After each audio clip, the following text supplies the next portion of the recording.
Welcome to Christopher's College of Fashion Knowledge, where today we will get the first glimpse into men's fashion trends for 2020, which come to us compliments of the recent Golden Globes. I've chosen the best, the worst, and some in-betweens with explanations as to why. Okay, first a quick review. If you're going to a black tie event, you're supposed to wear a dark colored tuxedo, white shirt, and dark neckwear. If you're a nominee, you're allowed to dress like a peacock. Everybody else is supposed to look like a penguin. Those are the rules. First up on my better dress list is Tom Hanks, who looked great in a navy velvet dinner jacket with a pick-stitched shawl lapel. He wore a studded front shirt and a little oversized bow tie. Next up is Brad Pitt in a black tuxedo with a modified peak lapel, plain front shirt, standard 2 3/4 inch bow tie, and a vest. What more can you say?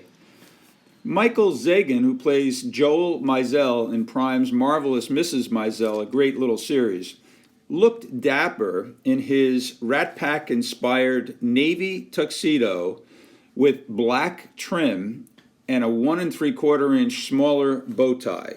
My last best dressed is one of my favorite Bonds, the Hudson Valley's very own Daniel Craig, who looked as if he had worn tuxes before in his elegant black double-breasted tuxedo. Now for some guys who lit it up.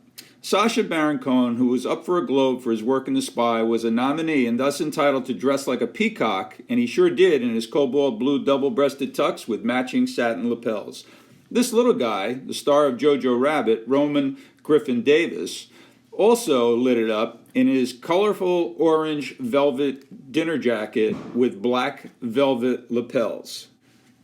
Finally, Brett Gelman of Prime's Fleabag cast took a gray houndstooth suit, made it into a tuxedo with a black peak lapel, and looked great.